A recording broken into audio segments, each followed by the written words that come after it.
¿Qué tal? Muy buenas noches, bienvenidos un miércoles más al Filandón, bienvenidos a este espacio de tertulia que abrimos cada semana en compañía del Diario de León para analizar los aspectos más destacados que nos deja la actualidad. En este caso la vamos a enfocar desde el punto de vista de una institución autonómica, aunque con sede aquí en León y además que rige las relaciones o vigila las relaciones entre el ciudadano y las administraciones públicas. Es el procurador del común que desde el 24 de octubre ocupa Tomás Quintana, que es nuestro invitado de esta noche y al que ya saludamos. Tomás Quintana, muy buenas noches. Buenas noches. Muchas gracias por acompañarnos en este Filandón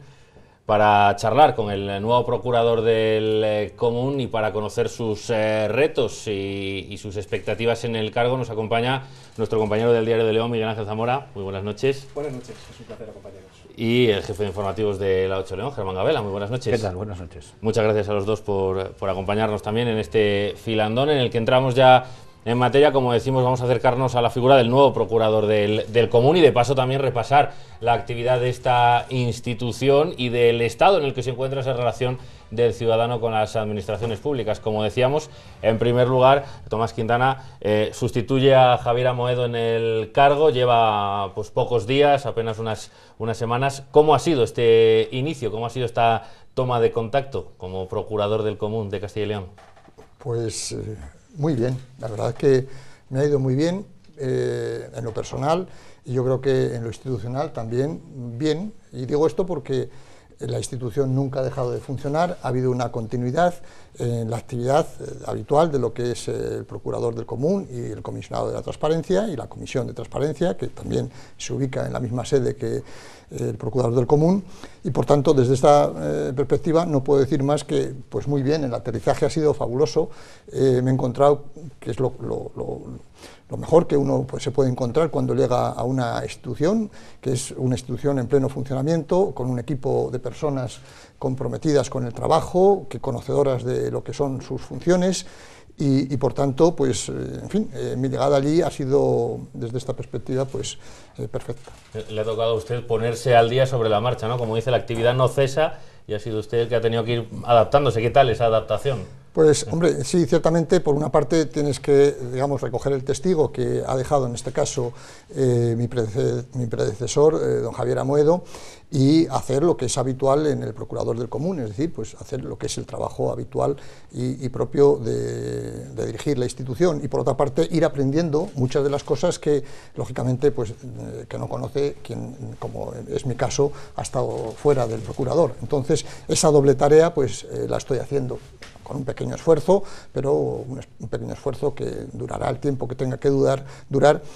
pero que en cualquier caso yo estoy seguro que va a merecer la pena. Bueno, supongo que con mucho trabajo por delante entramos ya en esa materia, Miguel Ángel. Tomás, a las personas se las conoce por sus obras y usted recordará perfectamente uno de sus últimos actos antes de ser nombrado procurador del común, que fue la elección inaugural de la Universidad de León. Sí. Yo creo que estamos ante una persona, por lo que se vio en aquella elección, una persona muy trabajadora, muy metódica, que sabe perfectamente lo que quiere, que creo que dedica muchísimo tiempo a todo lo que hace, que se documenta perfectamente y que además tiene una cierta obsesión por el perfeccionismo. ¿En cuántas preguntas me he equivocado? Hombre, yo le agradezco esa definición que hace de mí, quizás sea un poco generosa, pero tiendo a eso. No digo que lo consiga, pero tiendo a eso que usted ha dicho. Por tanto, creo que no se ha equivocado en lo que es mi pretensión diaria, no en lo que yo pueda conseguir, que quizás en eso quizás usted ha sido un poco generoso, quizás muy generoso, pero sí es lo que yo tiendo a hacer mi trabajo lo mejor que pueda, dedicarle todo el esfuerzo que sea necesario, y eso ha sido mi vida en la universidad. No es generosidad, se lo aseguro, o sea, es la simple constatación de lo que se pudo ver en aquella ocasión, dentro de las diferencias que hay en las elecciones inaugurales, pero una cosa es ese tipo de prácticas y otra cosa ya es el trabajo en el día a día, donde habrá que ir aterrizando poco a poco. ¿Cuánto tiempo calcula que le va a llevar ponerse un poco en rodaje, digamos? Bueno, yo creo que no demasiado, no demasiado. Siempre se van a aprender cosas. Vamos a distinguir lo que es, digamos, el primer impacto, que es ver cosas nuevas que nunca has visto y que son todas absolutamente nuevas y diferentes, y por tanto ese primer impacto es en el que estoy en estos momentos y creo que, digamos, estoy avanzando en él. Y después queda pues, aquello que necesariamente tienes que ir aprendiendo más allá de lo que es este primer impacto, porque siempre habrá cosas nuevas. Pero eso ya no es tanto, digamos, de quien acaba de llegar, sino de quien tiene interés en conocer a fondo la institución, su funcionamiento, de pensar en mejorarlo y demás. Y eso pues será una tarea continua. Pero ese primer impacto, que es en lo que ahora estoy, pues hombre, yo creo que puede durar, si cuantificamos en días, pues 15, 20 días, este mes en que nos encontramos, y yo creo que a partir de ese momento pues conoceré, yo creo que con cierto, vamos a decirlo así, conocimiento ya de causa de todo lo que, digamos, es el funcionamiento de la institución, sus funciones, los medios que se utilizan, los procedimientos, en fin, la forma de trabajar de cada una de las personas, etcétera. Todo eso yo creo que estoy en ello en estos momentos, y yo creo que en este primer mes pues puedo decir, si todo discurre como hasta ahora, pues que puedo tener ya un conocimiento pleno de la institución, con independencia de que lógicamente el ser humano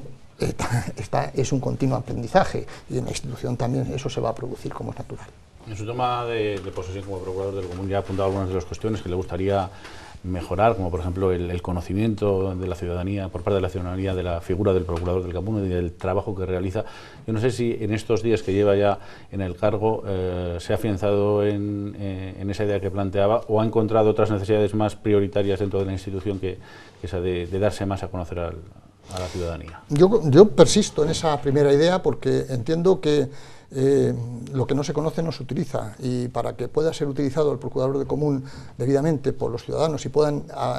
extraer y aprovechar de él todas sus potencialidades, es necesario que se nos conozca. Y ese, por tanto, es un empeño que yo a priori, antes de entrar, digamos, a formar parte de la institución,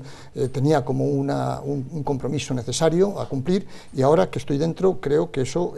me ratifico en ello. Voy a poner un simple ejemplo, en fin, que de alguna forma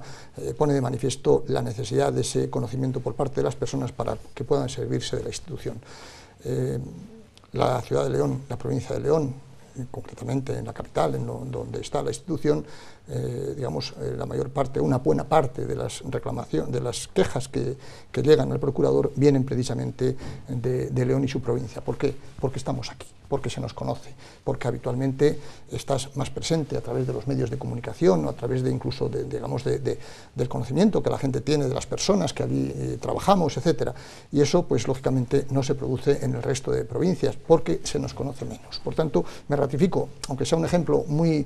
básico y muy simple, yo creo que eso ratifica en esa idea de que hay que darse a conocer para que se nos pueda utilizar y poder extraer todas las potencialidades de una institución que está al servicio de los ciudadanos, y que precisamente para el servicio de los ciudadanos estos mismos nos han puesto a nuestra disposición unos medios que tenemos que rentabilizar. Pero ya saben cómo hacerlo ahora, el cómo ampliar ese conocimiento, porque claro... Bueno, pues hombre, yo, vamos a ver, aparte de lo que pueda ser el viajar, el desplazarnos, no solamente yo como procurador, sino las personas que me acompañan, digamos, en lo que constituye pues, la adjunta al procurador, que próximamente se ocupará también de las tareas propias de su cargo, o otras personas en la institución. Aparte de esto, que trataremos de viajar y digamos, poner a disposición de la sociedad de Castilla y León las posibilidades que ofrece el procurador del Común. Aparte de eso, yo también creo que para llegar, sobre todo, a aquellos lugares en los que es más difícil llegar, y estoy pensando, claro, lógicamente, en el medio rural, en el gran medio rural que tiene nuestra comunidad autónoma, para llegar a todos esos rincones, que son muy variados y muy distantes de donde ahora nos encontramos, pues hay que tratar de utilizar los medios de que disponemos, de que no tanto el procurador del Común, sino las propias instituciones de Castilla y León. Y a mí me parece que a través de las provincias, estoy hablando de las diputaciones como, digamos, un órgano de gobierno de la institución provincial, se puede intentar llegar más allá de lo que son los grandes núcleos de población, capitales de provincia y grandes municipios, que ahí ya estamos. ¿Cómo? Pues a través de los medios que nos puedan proporcionar también las diputaciones para llegar a esos a esos lugares, a esos rincones donde habitualmente pues, no podemos llegar de una forma más, o no se ha llegado, entiendo que no se ha llegado de la forma que nosotros queremos llegar en estos momentos. Por tanto, yo creo que la presencia de nuestra institución también tiene que proyectarse a través de otras instituciones propias del conjunto de la comunidad autónoma, como, y se me ocurre que pueden ser las diputaciones provinciales, porque en definitiva tienen a su cargo fundamentalmente pues, la prestación de servicios a en municipios, o colaborar, coordinar esa prestación, colaborar en ello, ayudar incluso económicamente, y también pueden contribuir a que se nos conozca más en la provincia, poniendo a nuestra disposición unos pocos medios de los que quizás ellos disponen para estar presentes nosotros fuera de lo que hasta ahora hemos estado. Hablaba de León como foco fundamental, como porcentaje, pues hasta no hace mucho tiempo el más elevado en las resoluciones que se dictaban y que se elevaban al Procurador del Común. Esa tendencia ha caído, no le vamos a preguntar evidentemente por ello, porque de momento todavía no ha entrado en ese cometido, pero lo que sí que quizá obliga la institución como tal y la idea de lo que estaba dando es a tener ese sentimiento, esa sensación de comunidad a la hora de tratar de expandir el mensaje del Procurador del Común y de dar a conocer la función que hace. Quiero decir, hay que ir más allá, aunque la institución esté centralizada en León, pero hay que ir más allá y eso le va a obligar a moverse por todas las provincias. Sí, sí, desde luego. La institución, y ya no solamente la persona del Procurador del Común, vamos a movernos por la provincia, nos estamos moviendo. Digamos que la institución cuenta con una delegación en cada una de las capitales de provincia e incluso en grandes municipios de la comunidad para recibir las quejas. De manera que de una forma habitual hay una persona del Procurador del Común que se desplaza a cada una de las capitales de provincia o incluso a grandes municipios para recibir quejas. Pero eso que estamos haciendo hasta ahora hay que llevarlo más allá, hay que dar un paso más para que, digamos, no solamente nos pongamos a disposición de las personas que de una forma pues están más en el entorno de los grandes núcleos de población, sino a los pequeños núcleos de población. Y cito ese camino que me parece que hay que intentar explorar, la ayuda, la colaboración con las diputaciones provinciales para que se nos conozcan y puedan llegar a nosotros a través de los cauces que nos puedan poner a nuestra disposición las propias diputaciones provinciales, y es algo que es una idea, todavía esto no está plasmado en ni siquiera en ninguna conversación, es una idea que yo trataré de trasladar y buscar la fórmula de materializarla, lógicamente con los responsables de las instituciones provinciales en el momento en que tenga la oportunidad de relacionarme y de hablar con ellos. Y por otra parte también hay que tener en cuenta que las nuevas tecnologías nos van a ayudar a esto. Hoy todavía la institución del Procurador del Común no tiene una sede electrónica, esperamos contar con ella, vamos a trabajar para contar con ella, y eso va a suponer también acercar la institución a los ciudadanos a través de unos medios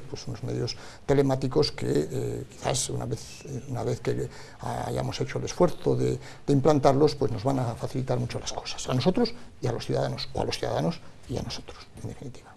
Ese mensaje cala una vez más en la necesidad de las diputaciones, ahora que habían estado un poco en duda en algunas fases de la última legislatura. Bueno, las diputaciones provinciales han estado en duda, si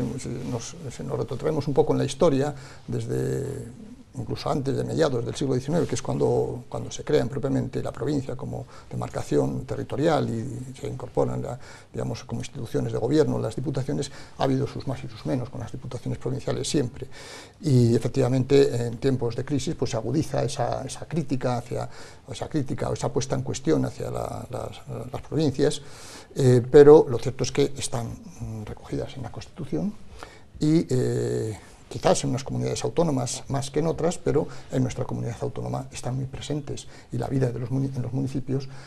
la vida local, por decirlo con una expresión tradicional, la vida local no se entendería sin las diputaciones provinciales. Por tanto, ese cuestionamiento yo creo que quizás en algunos lugares pueda tener sus fundamentos, no lo pongo en cuestión, pero desde luego en nuestra comunidad autónoma se entendería muy mal la vida local, el mundo rural, sin la presencia, y no solamente presencia, sino la ayuda, la cooperación, la colaboración que realizan las instituciones provinciales para la prestación de los servicios básicos en los municipios. Bueno, también se ha puesto en duda la necesidad o la utilidad de la propia institución que usted dirige. Hasta hace no mucho tiempo algunos partidos abogaban por eliminar la figura del procurador. Ahora que está dentro, ¿se afianza en su idea de que es necesaria o incluso fundamental la figura del procurador? Vamos a ver, yo creo que es entendible, es humano, que en momentos de crisis, en momentos en que, en fin, pues una gran parte de la ciudadanía comienza a pasarlo mal, lo pasa mal y demás, pues mire a su alrededor buscando soluciones. Y bueno, pues dentro de estas posibles, entrecomilladamente, soluciones, pues también está la desaparición de instituciones, quizás sin pensar demasiado cuál es la función que cumplen y si realmente la relación, por decirlo con una expresión economicista que no es que me guste demasiado, pero quizás sea suficientemente expresiva, el coste-beneficio quizás no justifique su desaparición. Pero más allá de esto que acabo de decir, que puede resultar coyuntural, es decir, la existencia de una situación de crisis como la que lamentablemente hemos vivido a partir del año 2007 hasta recientemente, pues se han buscado soluciones, y una de esas soluciones pues ha sido la desaparición de entidades que posiblemente pues podían contribuir a reducir el gasto público, etc. Esa situación, afortunadamente, yo creo que ha pasado,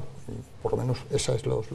todos tenemos esa percepción, o la mayor parte de nosotros tenemos la percepción de que eso ha pasado. Y ahora quizás es cuando nos tenemos que plantear realmente, fuera de la situación coyuntural, si realmente la institución del Procurador del Común y otras cumplen adecuadamente su función. Yo creo que sí, cumplen su función siempre que sepamos cumplir nuestra función. Yo soy el primero que asumo ese compromiso, es decir, no cumplimos nuestra función porque sí, sino cumplimos nuestra función en la medida en que sepamos cumplir nuestra función. Por tanto, la existencia de la institución se va a deber en gran medida al hecho de que seamos útiles para los ciudadanos y que los ciudadanos puedan recurrir a nosotros con la garantía de que servimos para algo, y eso es lo que nos corresponde a nosotros hacer. Por tanto, yo creo que ese es bueno, pues, lo fundamental que pesa sobre la institución, es ganarse su propia existencia con el trabajo día a día. Para esa utilidad sería necesario que aumentara el carácter vinculante de los dictámenes o de los informes del Procurador del Común, que las administraciones estuvieran más obligadas a hacerle caso y que no quedara pues un poco luego a la interpretación o a la decisión de cada administración. A lo mejor de esa forma sí que se vería una mayor utilidad, sería una defensa más firme del ciudadano. Bueno, yo creo que esto es una pregunta que yo me he hecho muchas veces sobre la posible eventual vinculatoriedad de las decisiones que adopta en forma de dictámenes o informes el Procurador del Común y otras instituciones similares en otras comunidades autónomas, incluso el propio Defensor del Pueblo. Y mi conclusión sobre el particular es que no es necesaria esa vinculatoriedad. No es necesaria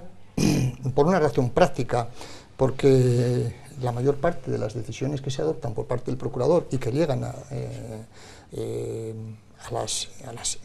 instituciones o entidades que son objeto de la queja, que son, digamos, el sujeto pasivo de la queja, son aceptadas. Las instituciones la aceptan y, por tanto, desde este sentido, no es necesario recurrir a fórmulas de ejecución forzosa o fórmulas, bueno, las habituales dentro del funcionamiento de las administraciones públicas para ejecutar sus decisiones o hacer efectivas sus decisiones, sino que realmente los hechos nos ponen de manifiesto que, hasta el momento al menos, la mayor parte, casi un 80% de las resoluciones que se adoptan por parte del Procurador del Común, que no tienen un carácter vinculante para las entidades a las que se dirigen, resultan de facto aceptadas. Por tanto, el ciudadano que le interesa menos si el Procurador del Común puede emitir esos informes con carácter vinculante o no, sino que lo que le interesa es que esa queja, que es el resultado pues, de una mala experiencia con la administración o la supuesta o real pérdida de un derecho en relación con la administración, eso se ha solventado a través de esa vía. Y por tanto, desde esa perspectiva, yo considero que no existe la necesidad de promover esa esa eventual vinculatoriedad de las decisiones que adopta el procurador del común, porque en la práctica, en la mayor parte de los casos, se cumplen aquellas, digamos, los informes o dictámenes que emite el procurador. Eso por una parte. Y por otra parte, ya desde un punto de vista técnico, y en esto, pues claro, también pesa un poco mi formación jurídica, ¿no? Y es que, en lo que voy a decir a continuación, desde el punto de vista jurídico, sería muy discutible que tuvieran carácter vinculante las decisiones que adopta el procurador del común o cualquier otra institución similar, en la medida en que, digamos, tal como está concebido el procedimiento, a partir de la queja y de, en fin, pues de cómo se va construyendo ese procedimiento hasta llegar a la decisión que adopta el procurador del común, no hay realmente una verdadera contradicción entre las partes, entre quien realiza la queja, que ya se desvincula, o puede en muchos casos desvincularse, y lo pone en manos del procurador, y la propia administración, de manera que no hay un encuentro o, digamos, o con posible contradicción entre las partes a través de medios probatorios, etcétera, que son en definitiva la base de lo que en el ámbito judicial son las sentencias, que efectivamente son vinculantes. No hay ese, perdonen los telespectadores, la pedantería, en el ámbito del funcionamiento del procurador del común no se produce lo que se denomina estrépito de juicio, forma de juicio, y por tanto no hay esas formas al servicio de las decisiones, y por tanto las decisiones no pueden tener ese carácter vinculante. No hay garantías para que esto sea así. Por tanto, la fuerza de nuestras decisiones está en nuestros argumentos, está en las razones que arguimos para, digamos, proponer a la Administración un cambio en su comportamiento en relación con los ciudadanos. Lo que pasa es que se va a encontrar también, o por lo menos así ha sido hasta ahora, con que en algunos casos, cuando esos dictámenes no se cumplen, es porque realmente son instituciones muy pequeñitas, son entidades locales y no tienen apenas medios para poder cumplir realmente con lo que se les pide. Ese es otro problema diferente al que acabamos de comentar, y un problema real. Efectivamente, estamos en una comunidad autónoma en la que hay casi 2.500 municipios y otros tantos casi entidades locales menores. En muchos casos los municipios, la mayor parte de los municipios son pequeños municipios de menos de 5.000 y de 1.000 habitantes, e incluso muchos menos de 500 habitantes, con unos medios muy reducidos, y no digamos de las entidades locales menores. Por tanto, esa es una realidad con la que nos encontramos como procurador del común y como se encuentra cualquier institución de la comunidad autónoma. Esta es nuestra realidad. Por tanto, con ello tenemos que convivir, y somos conscientes de que la queja que se puede dirigir al procurador sobre la base de un supuesto incumplimiento de un pequeño municipio, de una entidad local menor, pues sabemos que es muy probable que esa queja tenga un fundamento real, pero esa realidad se debe a la falta de medios, a la falta de personal, etcétera. Y eso es muy difícil de resolver. Desde luego no se resuelve con el procurador del común, por mucha buena voluntad que pongamos en ello, si no hay medios materiales para, digamos, atender lo que constituye el fondo lo sustantivo de esa queja, ¿no? Pero eso es una realidad con la que tenemos que convivir, porque es, digamos, la realidad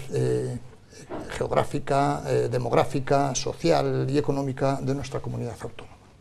Llegamos al Ecuador de este filandón. Tenemos que hacer ahora una breve pausa para la publicidad, pero enseguida regresamos para seguir charlando con el nuevo procurador del común, con Tomás Quintana. Hasta ahora mismo.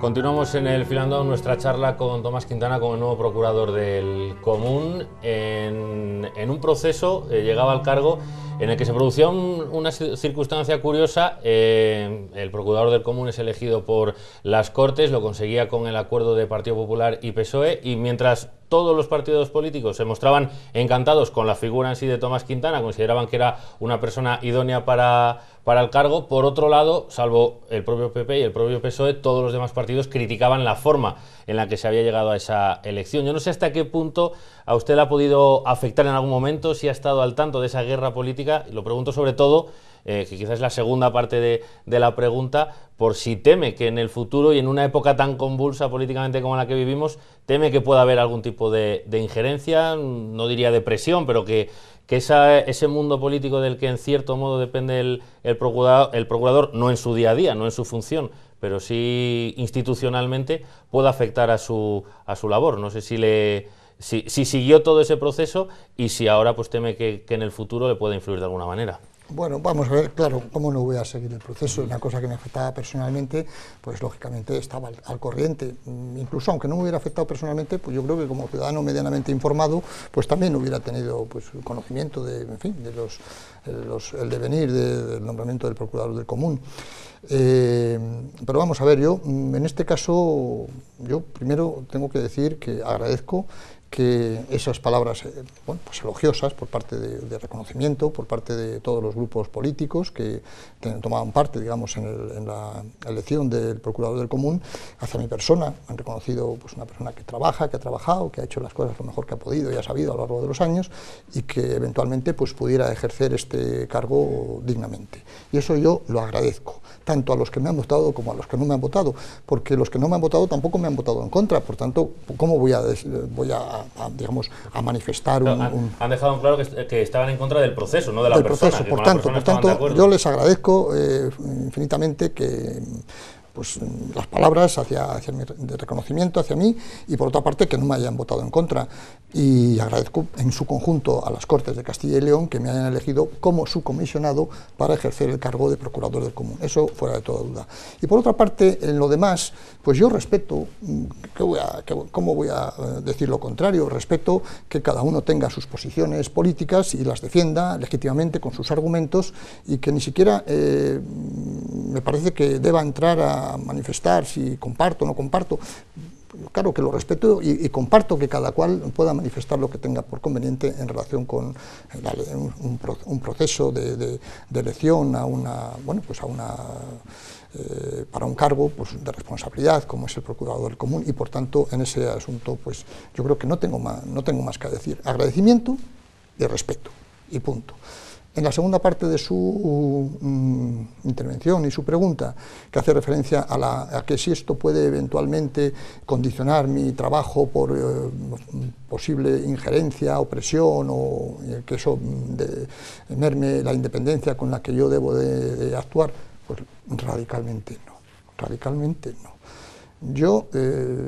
entiendo que esas eventuales condicionamientos o injerencias o presiones, llámese como se quiera, pero que en definitiva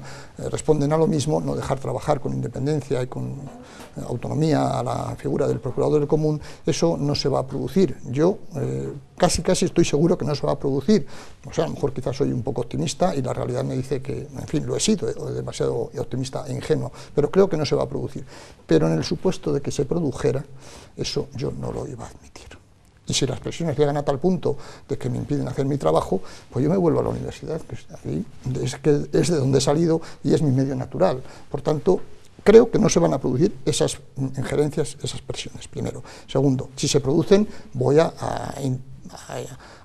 actuar para que eso no pueda menoscabar la independencia y la autonomía con la que tiene que trabajar el procurador del común para defender los derechos de los ciudadanos frente a las administraciones públicas. No lo olvidemos que eso es mi trabajo.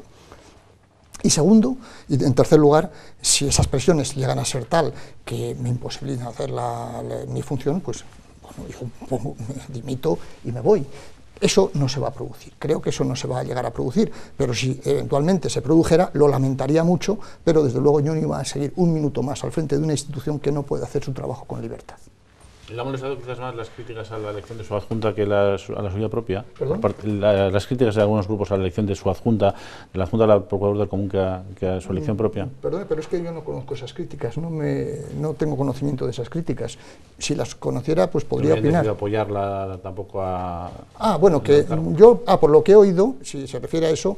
lógicamente, pues escuché a través de de los medios que nos ponen a nuestra disposición las Cortes de Castilla y León, a disposición de todos los ciudadanos, para poder escuchar en directo y ver en directo la comparecencia, la comisión de relaciones con el procurador, en la que se manifestaban los distintos grupos políticos sobre bueno, pues ese trámite que corresponde a la comisión en relación con el nombramiento de la adjunta, en este caso la adjunta al procurador. Y bueno, pues yo entendí hasta donde yo pude oír, y debo decir que no lo pude oír todo porque digamos el medio de que disponía no era especialmente perceptible la audición, pero en lo que yo entendí es que todos los grupos políticos vieron en la persona de la adjunta pues una persona que ha llevado una trayectoria en la universidad, comprometida también con el trabajo, con un gran trabajo, como refleja su currículum, al cual lógicamente tuvieron acceso todas las personas que integran la comisión, y en algunos casos pues digamos en coherencia con su posición en la votación en relación con mi persona como procurador del común, pues también se abstuvieron. Pero de ahí yo no deduzco que hubiera críticas, sino más bien una coherencia con lo que se había hecho en relación con la votación del procurador del común, y bueno, pues lo mismo que podría decir, o que he dicho en relación con lo que a mí personalmente me afectaba, lo podríamos decir también en relación con lo que afecta a la adjunta al procurador, que yo creo que bueno, pues entra dentro de lo normal, una actitud de coherencia pues, que se traduce en una abstención por parte de algunos miembros de grupos políticos, pero que por otra parte también contó con el apoyo de la mayoría, claro, de la comisión del procurador. Por tanto, si yo fuera la adjunta, pues también agradecería ese respaldo y lógicamente aceptaría deportivamente que cada uno pueda opinar lo que quiera y consecuentemente votar lo que quisiera. De todos modos, da la sensación de que esta canción ya la hemos oído más veces. Instituciones como el Procurador del Común, el Consejo de Cuentas, siempre hay sus ciertos ruidos al principio y luego da la sensación, por lo menos a medio plazo, de que el funcionamiento es normal y de que nunca van las cosas más allá. En el sentido de las injerencias políticas y en el sentido de las incomodidades por parte de quienes ostentan estos cargos y de quienes ocupan esas responsabilidades, luego al final da la sensación de que se puede desempeñar el cargo con normalidad. Yo también lo percibo igual que usted. Yo creo que he partido de la idea de que en lo que yo puedo conocer de la institución, en su funcionamiento desde fuera y demás, creo que esas injerencias no se producen, porque es que el hacer la injerencia pone en una situación muy incómoda a quien la pretende hacer, una situación muy incómoda, y quizás, en fin, yo quiero pensar que las personas que eventualmente pudieran hacer esa injerencia, y que lógicamente pues hay que pensar que serían personas responsables de las instituciones públicas o de las administraciones y demás, pues en fin, no sé si tendrán que asumir mucho riesgo para dirigirse a mí concretamente y decirme, no, es que esto tiene que ser así o esto debería ser así. No lo entiendo. Yo puedo decir que en mi trayectoria como profesor, que también puede haber injerencias en la trayectoria de un profesor, en otros términos distintos, pero puede haberlas. Es decir, eso que es tan habitual de los aprobados, los suspensos, de estas cosas, ¿no? Yo nunca he recibido ninguna impresión, nunca he recibido ninguna presión. No puedo decir de los demás, porque sería decir algo gratuitamente, es decir, de otros compañeros, no lo sé. Pero yo nunca he recibido una presión. A lo mejor es que soy muy serio y a mí no se atreven a presionarme, no lo sé. Pero bueno, en este caso, si el ser serio sirve para eso, pues también bienvenido sea. Antes nos mostraba su satisfacción porque casi el 80% de las resoluciones son admitidas y cumplidas por las instituciones. Yo recuerdo en alguna ocasión que se sentaba en esa silla su antecesor en el cargo, Javier Amoedo, que se quejaba no tanto de eso como de que hay instituciones, y además suelen ser casi siempre las mismas, que reiteradamente no atienden la petición de información que realiza el Procurador del Común, que eso es algo bien distinto. ¿Hay ustedes sí que pueden obligarles o no? Ahí es donde tenemos más, efectivamente, digamos, el problema no es tanto el seguir o no seguir el contenido de la decisión que adopta el Procurador del Común a manera de informe, pero que en definitiva está pidiendo que se realice una determinada actuación o se siga un determinado comportamiento por parte de la Administración. No tanto es eso,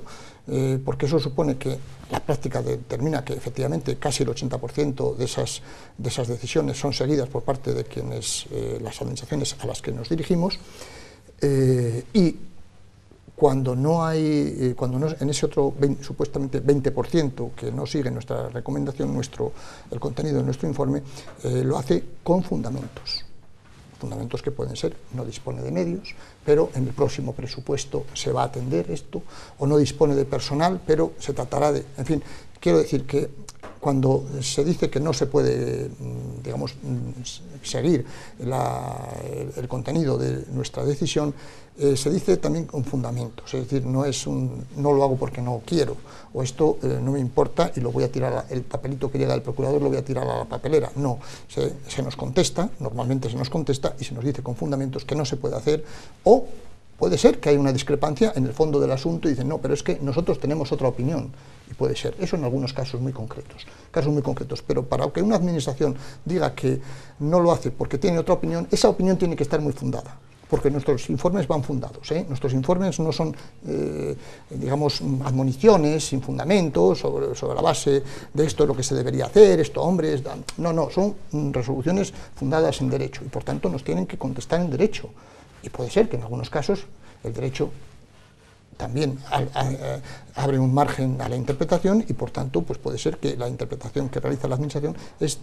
discrepe de la nuestra, pero con fundamento.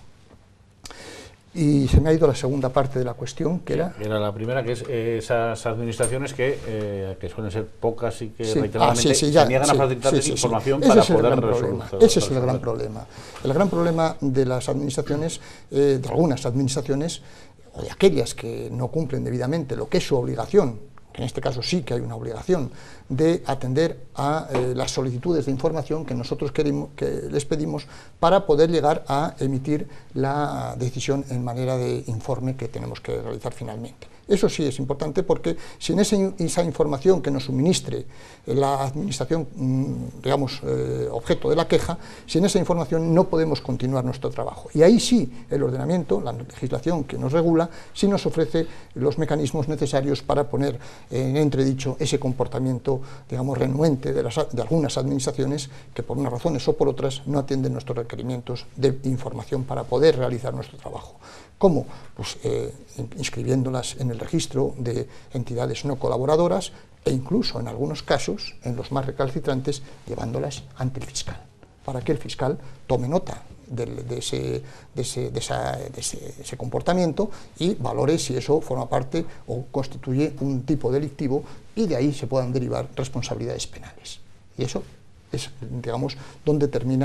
puede terminar, en el peor de los casos, digamos, ese comportamiento renuente y omisivo en que puede incurrir una administración de no suministrarnos la información necesaria para que podamos hacer nuestro trabajo. No son muchas, ¿verdad?, las administraciones que se no sé qué porcentaje, si lo tienen... No, son pocas, en muchos casos, digamos, después la práctica, y esto lo estoy diciendo más que porque yo lo haya vivido, porque lógicamente en este tiempo no he tenido oportunidad de hacerlo, sino por lo que yo conozco de la institución, por lo que mi antecesor me ha contado, que en muchos casos esa falta de información obedece no a una voluntad de no suministrar esa información o de tener un comportamiento activamente contrario a colaborar con nosotros, sino simplemente porque un mal funcionamiento de la administración o circunstancias que pueden venir porque el funcionario al que le llega está de baja y no hay nadie que lo atienda, o porque, digamos, por algún tipo de circunstancia en que finalmente la autoridad, que es la última responsable de la institución correspondiente, dice, es que yo de ese asunto no sabía nada, no me ha llegado ninguna información. Hombre, pero nosotros lo hemos requerido una vez, 2 veces, 3 veces, no me ha llegado nada. ¿Por qué? Pues por circunstancias adversas, circunstancias que de forma inopinada se han ido produciendo, pero eso ocurre en pocos casos, ciertamente. ¿Están suficientemente delimitados los cauces para acudir a la vía de lo contencioso administrativo en el margen de lo judicial y para acudir al procurador del común? Hombre, nosotros tenemos vamos a ver, nosotros somos una institución que actúa gratuitamente y por tanto muchas de las cosas, prácticamente la mayor parte de las cosas que pueden ser susceptibles de una actuación judicial en el marco del contencioso administrativo, hablando de administraciones públicas, lógicamente estamos hablando del contencioso administrativo y por tanto una vía para intentar solventar esa cuestión sin acudir a la administración de justicia es acudir a nosotros y posiblemente nosotros consigamos que eso se solvente. posiblemente eso nosotros consigamos, es más, se solventa, como digo, en un porcentaje muy alto de circunstancias. Ahora bien, la vía judicial, lógicamente, está abierta. Hay asuntos en los que, digamos, nosotros no podríamos intervenir por la gran complejidad del tema. Imaginémonos que yo, pues, pretender la anulación de un instrumento de planificación urbanística a través del procurador no tiene sentido, porque nosotros no tenemos ni medios, bueno, por lo que decía anteriormente, eso todo se tiene que realizar a través de un proceso judicial con las contradicciones correspondientes, con los asesoramientos jurídicos de las partes, etcétera. Nosotros ahí no, lógicamente no tenemos materialmente las posibilidades de entrar en esos asuntos. Pero otros muchos que también serían susceptibles de intervención judicial se resuelven a través de la intervención del procurador del común, y para el ciudadano, que es lo fundamental, para el ciudadano esa es una actuación gratuita. Nosotros somos justicia gratuita. Tan justicia gratuita que aquel ciudadano que consiga aquello que pretendía a través de la intervención del procurador del común, pues se puede dar por satisfecho porque lo ha conseguido sin tener que pedir los servicios de un abogado, de un procurador, digamos, encontrarse enfrente a una administración pública que va a actuar de forma, va a argumentar de forma contraria a como tú lo haces. Y en nuestro caso, quizás por la fuerza moral que nos da nuestra posición, pues la administración va en condiciones normales, y en la mayor parte de los casos pretende colaborar con nosotros, lo cual yo creo que es un conjunto de ventajas que afectan fundamentalmente a los ciudadanos, personas físicas, que es de lo que se trata, y quizás muchos ciudadanos que tienen unos medios muy limitados para poder actuar en otro orden en el orden judicial, que eso supone pues unos costes económicos muy importantes. Lo digo porque ahora que se buscan fórmulas para intentar evitar la litigiosidad, sí, y que está de moda la mediación y demás, bueno, esta es una forma de mediación pública, por decirlo de alguna forma. Sí, y yo creo que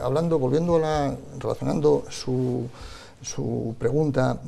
con algo que también decía su compañero anteriormente en relación con pues, el cuestionamiento de la institución desde el punto de vista por el coste económico que puede suponer y demás, también habría que pensar, hacer un cálculo analítico sobre lo que ahorra el procurador del común en litigiosidad. Eso también tiene un coste económico para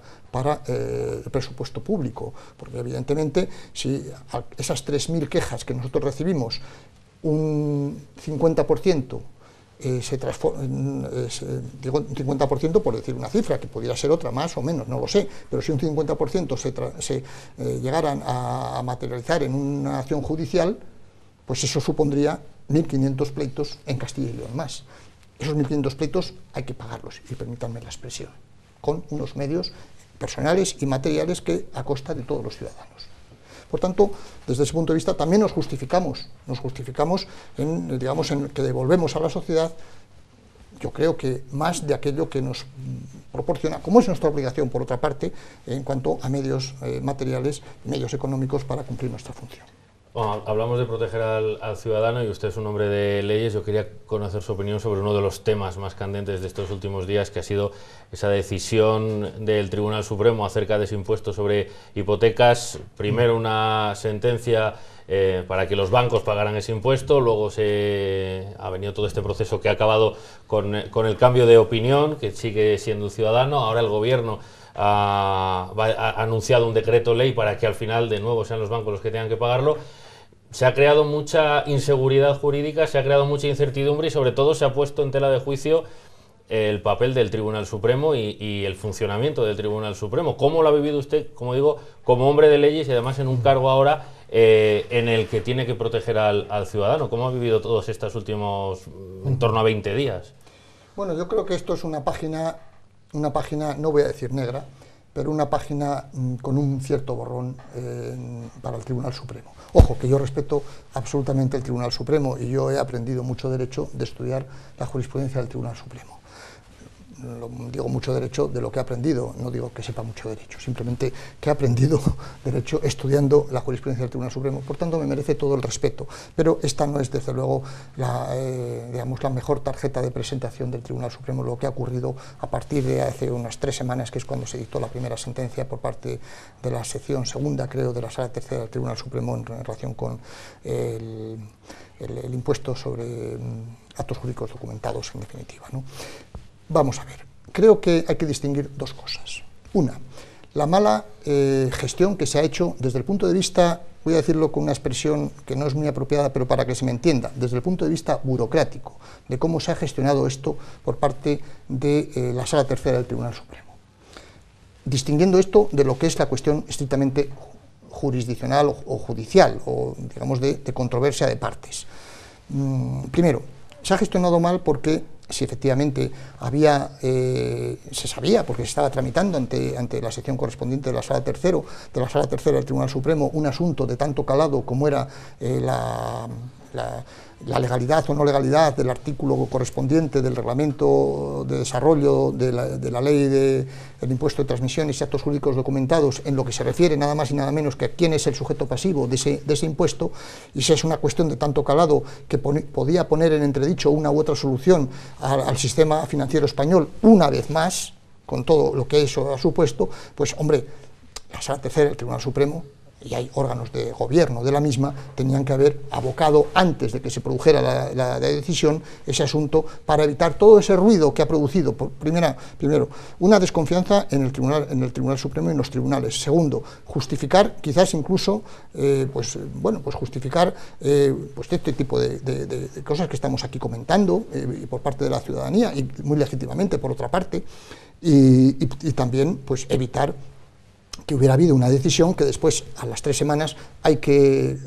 alguna forma se contradice por parte del órgano jurisdiccional superior, que es el Pleno de la Sala Tercera. Por tanto, ha habido una mala gestión. La abocación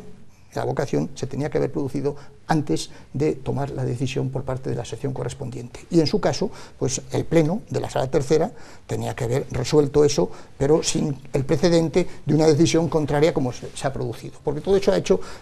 producir una merma también de los activos, del valor en bolsa de los bancos, y todo eso no es bueno para el sistema financiero español, no es bueno para la economía española. Esa imagen es realmente mala. Por tanto, esa mala gestión... Brevemente, porque se nos acaba el tiempo. Esa mala gestión hay que atribuírsela a los órganos de gobierno de la Sala Tercera del Tribunal Supremo, en mi humilde opinión. Ahora bien, hay que distinguir lo que es el contenido de la sentencia que ayer se parece que se acordó y que todavía no conocemos el contenido, sino simplemente el fallo. El contenido yo no me puedo referir porque no me la he leído, pero una vez que eventualmente la pueda leer, la podré criticar, estaré de acuerdo o no esté de acuerdo. Pero eso es una cuestión distinta. Habrá que esperar eso es una cuestión distinta. La gestión de cómo se ha hecho de la decisión judicial, del contenido de la sentencia de la Sala Tercera. Muy bien, pues así terminamos. Tomás Quintana, se nos ha pasado ya todo el tiempo del filandón. Le agradecemos que lo haya compartido con nosotros. Muchas gracias a ustedes y muchas gracias a los telespectadores que me han tenido la amabilidad de escucharme. Pues muchas gracias a Tomás Quintana, muchas gracias Miguel Ángel Zamora, Germán Gavera, muchísimas gracias por haber estado también con nosotros y por supuesto gracias a todos ustedes por acompañarnos un miércoles más. Volvemos la semana que viene. Hasta entonces, muy buenas noches, hasta dentro de 7 días.